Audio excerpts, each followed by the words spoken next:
bundle of nerves, our anxiety epidemic is made possible by Highmark Blue Cross Blue Shield.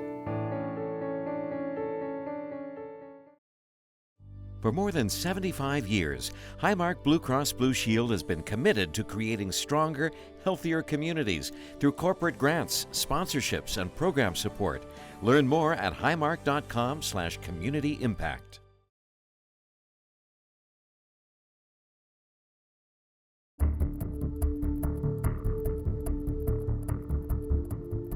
My anxiety started when I was around the age 26, and it started like a bang. It almost feels like how you would think a heart attack would feel. More Americans than ever live with anxiety disorders, yet fewer than a third of those people seek treatment. There's a lot of shame or embarrassment that happens in patients that suffer from anxiety disorders, even though they're the most common psychiatric condition and they're very treatable. I never really knew it was anxiety. I kept that thought that I was a weak man. You can't just snap out of it. You can't just stop. What causes everyday worries to spin out of control? Over the next half hour, meet professionals who offer help and people who have experienced hope. What's important to know is there is help out there, that people aren't alone.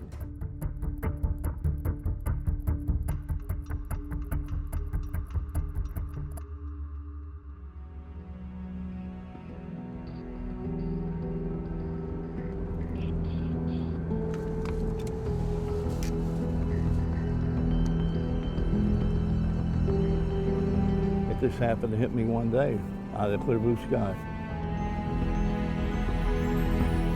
Feeling you doom, like he was going to wreck, have a heart attack. It started in 1975.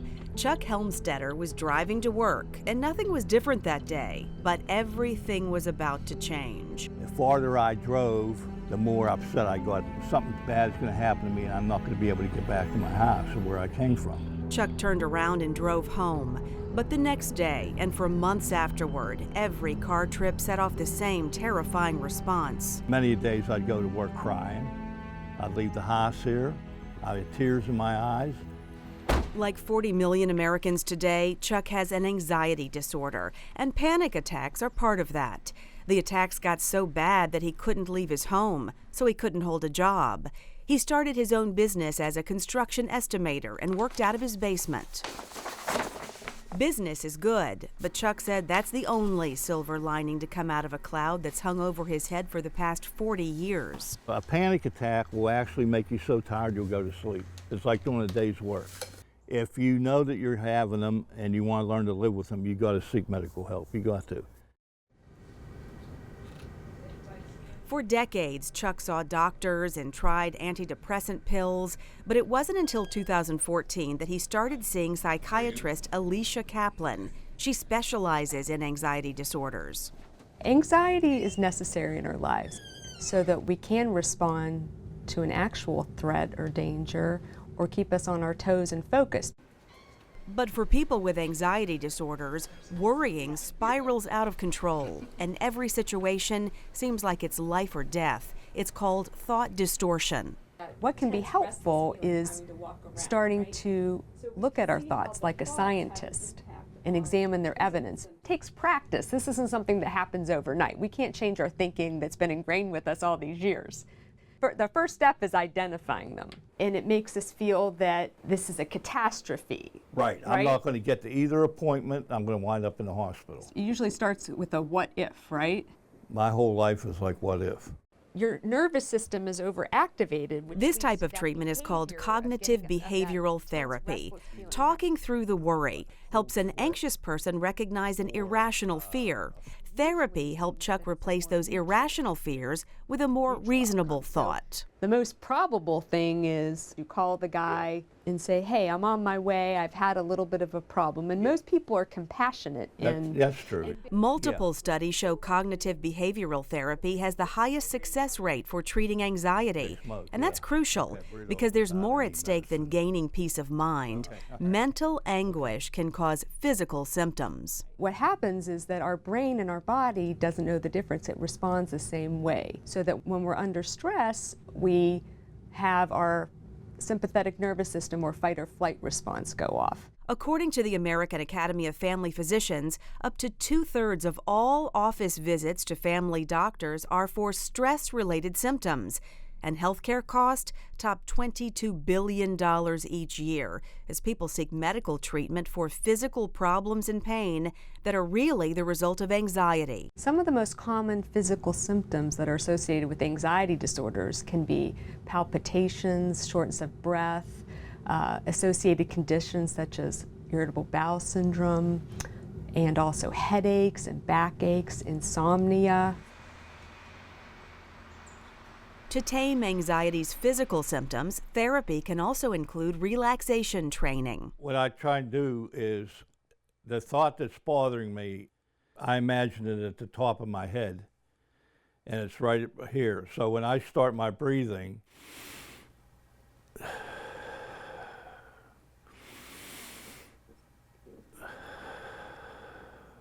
as I breathe 1, 2, 3 times, I feel it going down, leaving my body, just like leave everything out of my mind and see, like I'll just shut my eyes and see if I can forget about what it is that has to be done or what I'm worried about.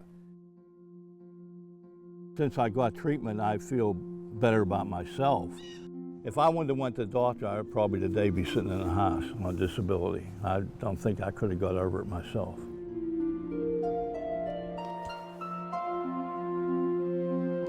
There's a lot of shame or embarrassment that happens in patients that suffer from anxiety disorders. What's important to know is that a lot of people suffer from anxiety.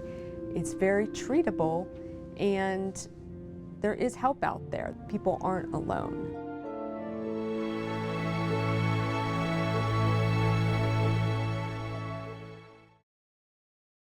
Just want to calm down, cause it's loud in my mind. It's hurting my soul.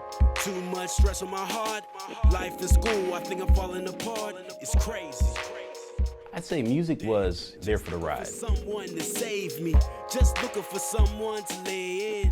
I use this analogy a lot. It was like I opened up my mind and poured out everything I was thinking about.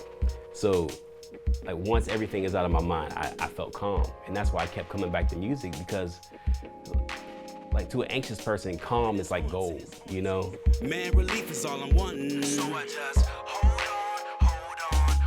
on. Kai Roberts is the kind of guy you'd probably describe as driven. Driven to be the best with his music, driven to be the best with his grades. And when he entered prestigious Carnegie Mellon University as a mechanical engineering major, driven to be the best of the best.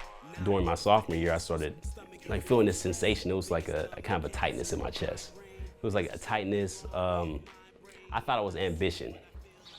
But it wasn't ambition. It was anxiety, one of the most common mental health problems on college campuses today. During that summer, I started having panic attacks. It almost feels like how you would think a heart attack would feel. I basically cut myself off from people just because I didn't want people to see me anxious or see me like this or think I'm crazy. That was one of the foremost worries in my mind. It was like, I don't want people to think I'm crazy. By the beginning of Kai's junior year, his anxiety hit the tipping point.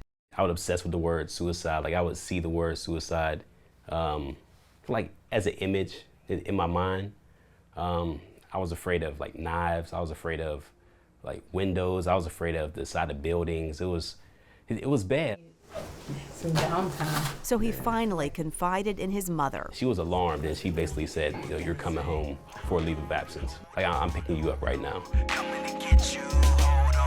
He took a semester off from college, got help from mental health professionals, and in his spare time, Kai filled tablet after tablet writing about his feelings. I would write stories about what inspired my anxiety. It did become the medicine. Finals week and that stress is on. Final is 40%. Studying a lesson. Question. Hands up like we're gonna celebrate.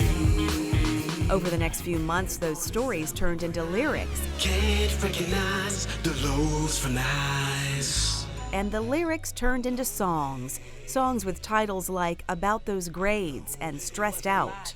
this anxiety, it got me always on the edge. I feel like a lot of people feel like this, but just don't want to talk about it. I took it as a mission. You know, like people need to hear what mental health is. People need to hear how it feels, how to overcome it. Kai decided to turn the songs into an album, and he called it Carnegie Cafe. And I would just give them out for free, you know, just like I wanted to, in my mind, I really wanted to slide it under like every student's door. He returned to the school the following semester, and now that he's graduated from CMU, Kai returns to the campus to give concerts.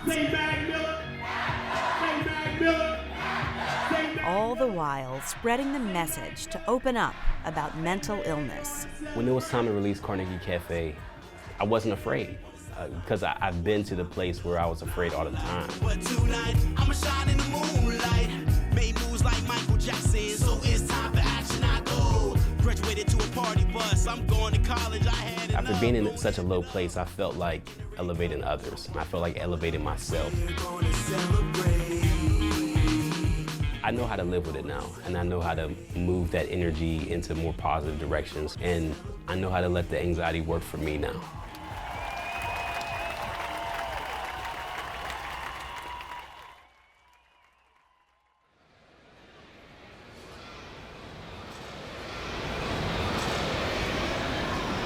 What it feels like in your head to have the anxiety, I like to think of like an auctioneer who's like rapid fire speaking. I got $100 bid. Thank you, sir. But he's also not really making sense.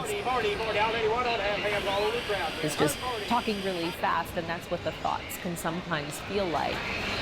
If you kind of think about what it's like if you're running late for something really important and you know what that physical sensation is like to have to rush around and imagine being in that state all the time. And it's something you can't really control, and that's the hard thing, is you can't just snap out of it. You can't just stop. I think it is hard for people who don't have these illnesses to really relate to what they feel like, because externally you can look at me and think I look fine and that there's nothing wrong with me. Racing thoughts and excessive worry were not always a part of Jennifer Sikura's life. My anxiety started when I was around the age 26, and it started like a bang. At the time, I felt like there was something wrong with me personally. It took a while to get there, to realize this was a health problem. Just like any other chronic illness, you have to take care of it. Jennifer got help from mental health professionals who diagnosed her with panic attacks and generalized anxiety disorder. 17 years later, she thinks of her treatment as a three-legged stool. The first two legs are psychotherapy and medication. And the third has been various forms of physical being, such as meditation, yoga, exercise, and practicing mindfulness. The official term is integrated medicine. It combines traditional medical treatments with alternative approaches that are backed up by science. One of them is mindfulness. It's a type of meditation meant to develop an increased awareness of the present moment, and it's been clinically proven to reduce symptoms of anxiety, depression, and chronic pain. It's been probably the single most thing for me that has helped. Mindfulness is about getting rid of all that external noise. For example, I'll take a hot cup of really good herbal tea out into my sun porch, and I'll just focus on the warmth of the cup, the smell of the tea, the warmth of the liquid as it goes into my mouth, and just really pay attention to that whole experience. Really nice thing about mindfulness practice is it doesn't take a huge time investment. For example, when I'm drinking my tea, I might just take 5 to 10 minutes to really enjoy that, and that might be all I need to kind of put me on a good path for the day.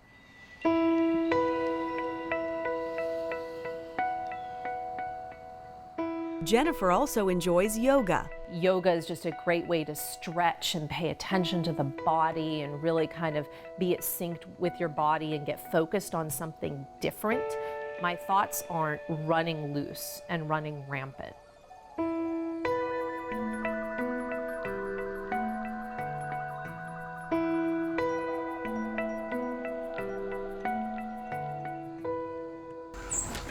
And I love my dog. It's interesting, I live in a neighborhood where everybody here has electric fences for their dogs. We actually have deliberately not gotten one for ours so that I'm forced to exercise him. I'm forced to go for a walk.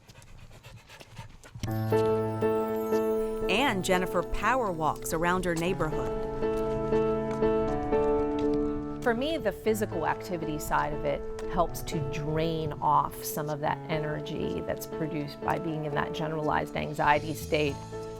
My husband will often notice when I'm feeling anxious and when I'm having one of those days, and he'll tell me to go for a run or go for a power walk.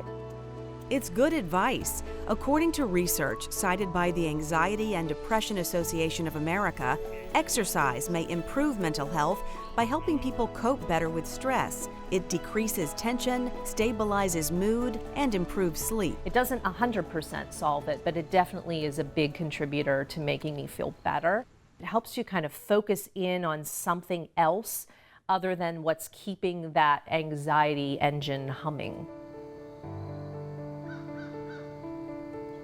With yoga or exercise or mindfulness, what I feel afterwards is more focused. Living well with this absolutely can be done. You know, today I travel, I entertain, I do all kinds of things.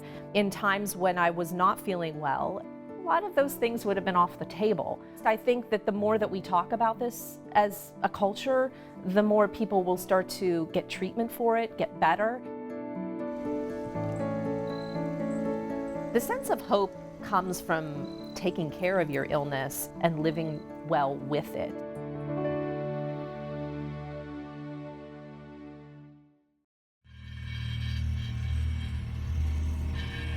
I think it started back when I was 5 years old. I was in a pageant and I was so overwhelmed and I did not like the spotlight. You know, that's when I started feeling very, very anxious. And I think from then on, it manifested itself in different ways as I grew up.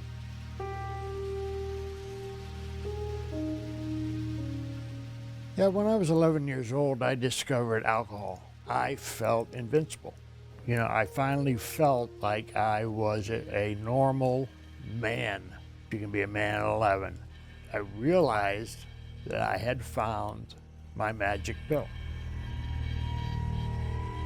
Jeff Fitzwilliam wouldn't be diagnosed for decades, but he suffered from a social anxiety disorder. It's an overwhelming fear of not fitting in and worrying people will find you inferior in social interactions. Nearly 30% of people with social anxiety disorder also meet the criteria for drug and alcohol abuse. They use it to ease the stress of social situations. Doctors call it self-medicating. My formative years, you know, pretty much the only thing I learned to do was to self-medicate. Fueled by alcohol, Jeff found it easier to approach people, especially women. They had a fantasy about jet pilots. I would tell them that I was in the Air Force and being trained to fly an SR-71 Blackbird. Women like their garbage man. I was a garbage man. So I was basically a drug-addled and alcohol-induced chameleon. And I still held on to this feeling that without the alcohol, I was still that inferior, scared little boy. Over the years, Jeff drifted from job to job, got married and divorced, and ended up with sole custody of his children, even though alcohol and drugs still ruled his life. He was in his late 40s when he had a life-changing moment. Having anxiety and having such low self-esteem, I never really looked myself in the eyes in the mirror. I was always watching where I was shaving, you know, or watching my teeth as I brushed them. I never really looked myself in the eyes, but this day I did. I could look into my soul, and I saw nothing.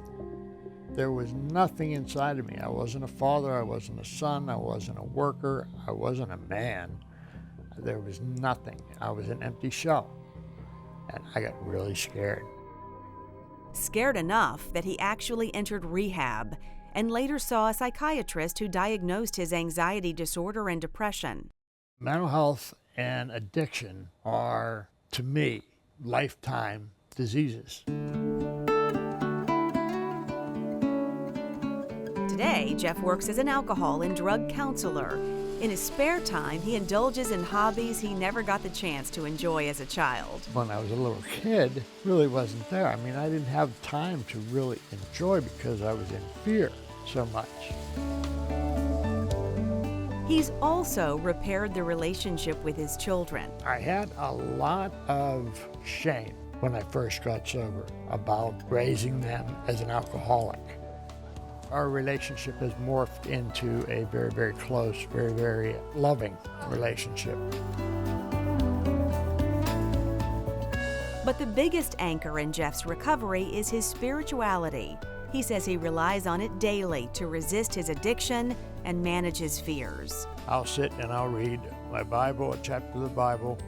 I'll use this little hand cross that my daughter gave me. You can see it's worn, and you just hold it like this while you're reading, and then I will pray for 10, 15, 20 minutes, whatever I have. But mostly it's asking blessings for others. I don't ask for things for myself because to me, I'm the richest man in the world. I am blessed. Most amazing is that I have a brain that can put together a full sentence after all the destruction that I put myself through. But I also believe that every step I took when I was younger led me to this point. If my story helps just one person, certainly, I'm humbled by that, and that is what I try to do today.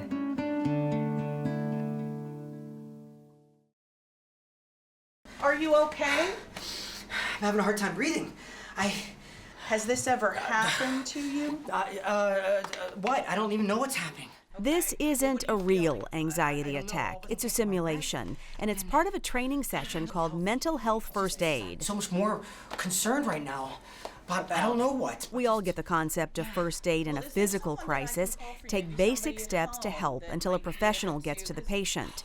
Mental health first aid is no different. All of a sudden, these things started to build and build and build, and now my head's racing and I'm having a hard time breathing, catching my breath. Mental Health First Aid is a public education program that really focuses on educating the general public in helping them to better understand the signs and symptoms of common mental illnesses. An anxiety disorder is more severe, it lasts longer, and it interferes with a person's work and relationships. As a mental health first aider, your role is not to diagnose or be a professional clinician. Our role is to simply, if you feel comfortable, start a conversation with the person and ask them how they're doing, and then support them and try to direct them to professional support. Mental health first aid consists of an 8-hour in-person training session. The program originated in Australia in 2001, and it's been offered here in Western Pennsylvania since 2010. And I'd say in the last 3 years, we've averaged about 100 trainings a year. And we have over 100 trainers from different agencies in our area. The training is based on a 5-step action plan. ALGEE. Essentially, what it involves is first assessing the situation and the person for risk of suicide or harm, listening non-judgmentally.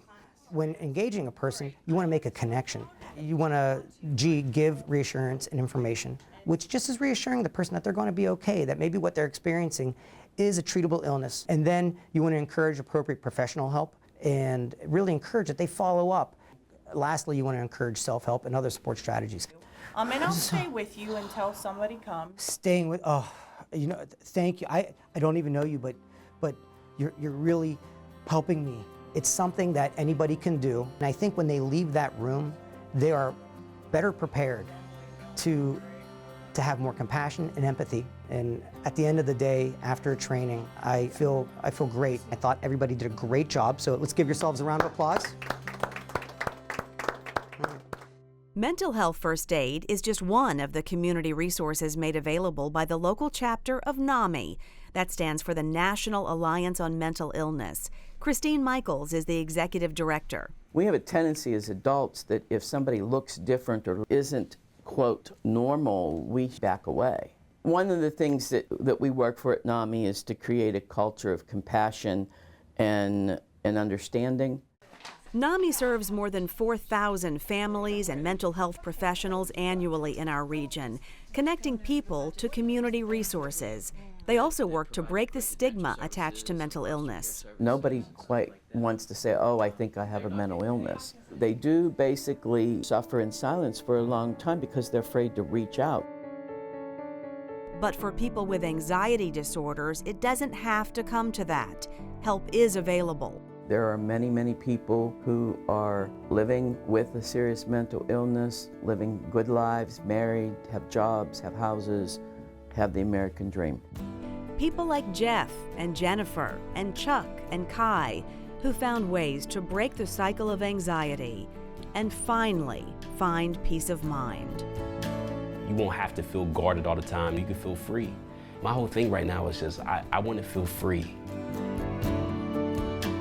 It all came full circle of me that I had a mental illness, and I wasn't a bad person trying to be good. I was a sick person trying to get better. I felt it was something to be ashamed of, but come to find out that I could learn to live with it. It's easy to have peace of mind when it's smooth sailing and the waters are calm.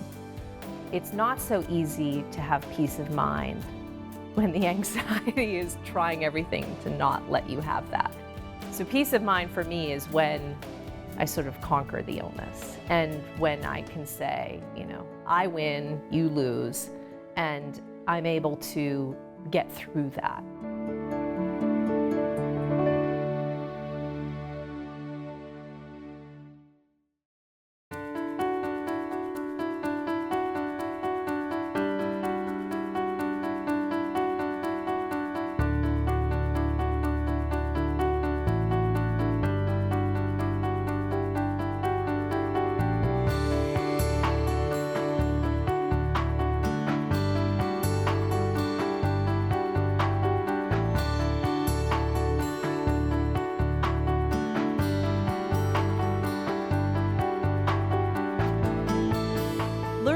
About the people and resources featured in this program at WQED.org/mental illness.